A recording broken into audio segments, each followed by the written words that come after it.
आला जाऊ चला रात्री कांशीदाचा यात्रा सोहळाने देवाचं दर्शन घेऊ चला। देवाच्या यात्रा सोहळ्याला ढोल कैता वाजू लागला। रेंदाळ गावातील लहान थोर भगताला आनंद मोठा झाला। देवाचं दर्शन घेण्यासाठी हित भक्त जन हो जमला।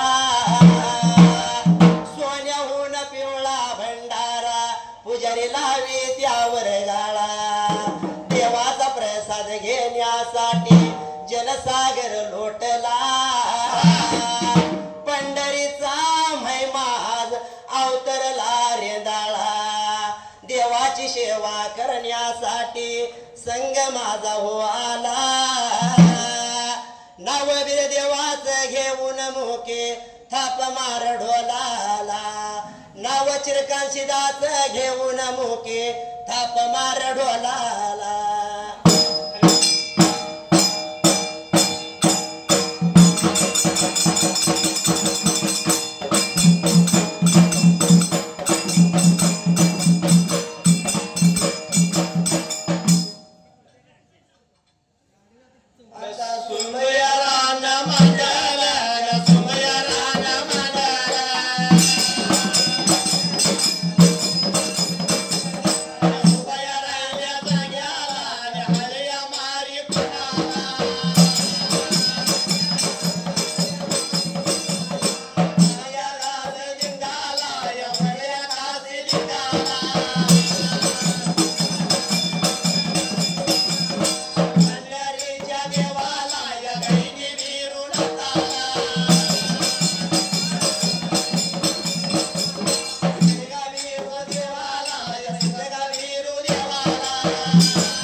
विचार केला मनाला हिता आपण बाळ मारूया म्हणून लागला बोलायला। तसं दासुदानी विचार केला मनाला। विचार केला मनाला जर बाळ पहिल्या लवणाला मारला तर त्या जायला। बाळाचा आवाज बाळाच्या मातला गंगा स्वरावंतीला ऐकू जाईल मात्र त्याच वेळेला। पहिल्या लवणात विचार केला पाळणा तिने उचला शिरामा त्याला लावला आणि वाटा लागलं होतं बिका आता चालायला। बोलायला बघायला हा लागेला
दुसऱ्या बिडका लवणाला त्याच वेळेला दुसऱ्या लवणाला सचिन जायला विचार केला मनाला बाळात तापलेल्या फुफड्या सुडी आहे तर बाळ मरेल म्हणून दासुदाने विचार केला सचिन मनाला पाळला तिने खाली उतरायला आणि बाळ त्यातनं काढायला सोडला उतर बाबा फुफट्यात आता त्या जाग्याला तापलेल्या फुफड्याचा बाळ सोडला पण बाळ लागला होता खेळायला खदखदा बाळ लागला असायला बाळ नव्हे दैताचा काळ हाय दासून लागलं मनातल्या मनात मी काता बोलाय त्याच वेळेला आता बाळ इथं बाबा मरणार नाही म्हटलं तिने बाळ तिने तसं उचलला होता तसा पाळण्यात घातला आणि पाळण्या लागला परत तिने सचिन शिराला वाट मार्गी लागल्यात चालायला वाट लागलं चालायला निघून गेलं तिसऱ्या बिडका लवणाला प्रकार काय लागला होता बिडका त्या घडायला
तिने त्यावेळेला भरपूर भाव पाहिजे मारायला म्हणून तिने पाळणा धरणीला ठेवला पाळण्यातला बाळ उचलून घेतला काळ्या दगडाच्या शिरवर बाळ ठेवला पण ठेवल्याला बाळ काय लागला होता मी का आता उलटा पळता लागलाय व्हायला खदा खदा लागलाय खेकडायला आणि विचार केला दासुदानी मनाला त्यावेळेला बाळे नवया दैताचा काळ बाळ असा नाही रे का मारायचा लागलं होतं एकमेकाला बोलायला रे तिसऱ्या जसा उचलला बाळ बाळने आता ठेवला बाळाला लावला श्रीरामात्याला रे वाट लागलं होतं मी का आता चालायला मोरल्या लावलं होतं लवणाला चालत चालत लागला सचिन जायला आणि विचार केला मनाला त्यावेळेला वाट लागल्या चालायला चालायला वाट लागल्या चालायला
पाळण्यातनं बाळ उचलून घेतला आणि काट्याच्या हेलावरती नेऊन टाकला. मात्र त्याच अरे बाबा इथं काट्या कुठे बाळ मरण म्हटलं आणि का जसं बाबा हे नाला जसं आगतीने लावायला आणि विचार केला मनाला त्यावेळेला आणि बाळ जरूर मरण म्हणून बाळ लागला खेळायला, बाळ लागला उठा हसायला.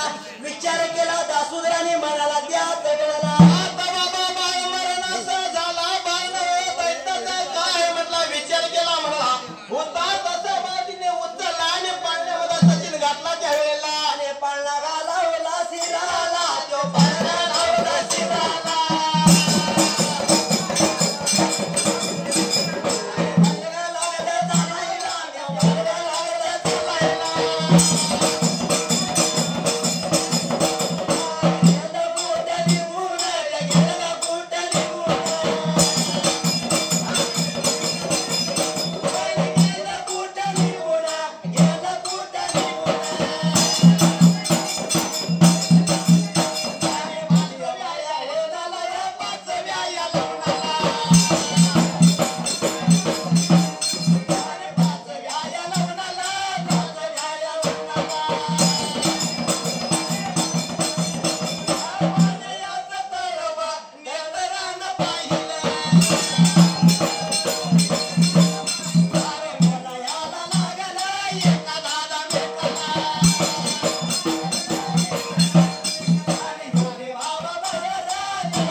पाचव्या लवणाला सचिन जायला दासुदांनी पाण्याचं तळ नेत्रानं पाहिलं. या तळ्यामध्ये बाळ सोडया बाळ इथं जसं बाबा प्राणाला मुकल म्हणून विचार केला म्हणाला म्हणाला. पाचव्या लग्नात पाळला तिने शिरावरनं खाली धरणीला उतरून ठेवला. विचार मनाचा केला बाळ उचलू येण्यात ह्या तळ्यात घेऊन टाकूया त्याच वेळेला. बाबा विचार केला बाळ तिने उचलला तळ्यामध्ये सचिन सोडला. जसा बाळ लागलाय खदा खदा खेकळायला उलटा पलटा लागलाय हुयाला. नेत्राने दासुदानं पाहिलं होतं त्यावेळेला बाळ लागला होता पोवायला. बाळ नवयो दैताचा काय दासुदाने विचार मनातला केला. परत बाळाला घेतला, पाळण्यात घातला आणि बाळला उचलून शिरा मात्याला लावला. वाट लागलं उतरी का चालायला. आता निघून बघा चाललं ते चाललं मारे गाला लागलं निघून रे चाललं ते चाललं मारे गाला लागलं.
दासुदाने विचार केला सचिन म्हणाला त्या जाग्याला विचार केला मनाला भूकन पाठ पळून गेल्याला भूक लागलेली दासुदाने बाळ लागलं उचलायला पण बाळाच्या संग दत्र रुमाल जसा बाळा संग उचलून हातरून काबरून आला त्याच वेळेला सहाव्या लवणाला सचिन बाळ लागलं उचलायला तसंच बाळला हातरून सकट बाळ उचलून आला आणि जसं विचार केला म्हणाला चार कोण्याला चार भोजनाची ताट नेत्रानं पाहिली होती त्यावेळेला नेत्रानं पाहिलेली काय लागलं होतं मी का चौघजण दासुदाचा बोलायला अरे बाबा आता पर्यंत पाहिजे जेवायला आणि मनाला जसं बाळतीने उचलून बाजूला ठेवला चौघ जण दासून सचिन जीवन खाऊन अर्प तिरपती झालं होतं आता त्या जाग्याला अर्प तिरपती झालं विचार मनाचा केला परत बाळतीने पाळण्यात घातला पाळणा लावला शिरामा त्याला वाट लागलं होतं विकाचा चालायला बोलायला याला गेला सांगायला लागेला बोलायला याला गेला हे पांडवा शिराला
पाळणा उचलून श्रीराम हात्याला लावला वाट लागलं होतं मी का चालायला गेलं होतं सचिन सातव्या लावणाला रे बाबा मोठा तिने झाड अकराळ विक्राळ नेत्राने हिवराचं झाड पाहिलं आणि दासुदाने विचार केला मनाला त्यावेळेला विचार केला मनाला अकरा विक्रोळ झाप्याला बाळ हित आता बांधायचा म्हणून पाळणा इथं बांधायचा म्हणून दासुदाने विचार मनाचा केला पाळणा जसं लागलं होतं मी का आता बांधायच्याच अरे बाबा अकराळ विक्राळ हिवराच्या धाप्याला बाबा तिने बाळाचा पाना नेत्राने लागलं होतं बांधायला तसा विचार केला मनाला बाळाचा पाना तिने बांधला सचिनाने विचार केला म्हणाला राजाला तर काय पाहिजे दाखवायला त्यावेळेला जसं माघारी वाट लागलं चालायला जसा पाळणा बांधला माघारी वाट लागलं चालायला चालत गेल्या वाटेला विचार मनाचा केला आता राजाला रक्त कुठलं धावायचं म्हणून रक्ताच्याच राज्या झाडाला वार लागलं होतं शैरविक आता करायला वार लागलं करायला आणि हात्याला लागल्या तर लाल भडक दिसायला तसं रे बाबा घेऊन लागल्या तर जायला आता त्या वेळेला जसं वार तिने रक्त चंदनाच्या झाडाला केलं वाट चाल करीत निघून गेलं नारंगपूर शहराला मावळ्या नारंगाच्या बिका वाड्याला त्याच वेळेला बोला हाला लागेल सांगा हाला लागेल बोला हाला निरत काय एवढ्या या टाइमात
वाट लागला चालायला वाट चाल करीत निघून कुठे गेला त्याच वेळेला गेलं रे बाबा तसं गावाबाईला राजा दुराईताच्या वाड्याला आणि नारायण राजाच्या वाड्याला त्यावेळेला मावळ्या नारंगाच्या वाड्याला चौघ जण दासूद गेलं लागलं होतं मावळ्या नारंगाला बोलायला जसं काय लागलं होतं मी का सांगायच्याच वेळेला स्वामीच्या वाड्याला जायला आणि लागलं होतं चौघ जण दासूद सांगायला तुमच्या नियमाप्रमाणे मी बाळाचं बाबा शिर मारलंय आणल्याने रक्ताचा टिळाने हत्यार लागले तर दाखवायला त्यावेळेला रक्तात भिजलेली हत्यार रक्ताचा टिळा लावला ठरल्या प्रमाण मावळ्या नारदानं बसलं राजाचे बसलं इनाम दिलं त्या दासूदरासने त्याच वेळेला एवढे हात मागल्या बाजूला कैलासाची जोडी सचन शंकर पार्वती मोडक तडका इमान सजवून त्यावेळेला इमानाला नंदी जसं बाबा चुंपून त्या हाता मोरल्या बाजूला नंदी जसा जोडल्याला मोडक्या तोडक्या विमानाला 3 तालाचं गमन करण्यासाठी जसा आकाश मार्गे विमान लागलं होतं फिरायला इतक्याच वेळेला प्रकार काय लागला आता घडायला बोला गाया लागला लागला सांगायला याला हे लागला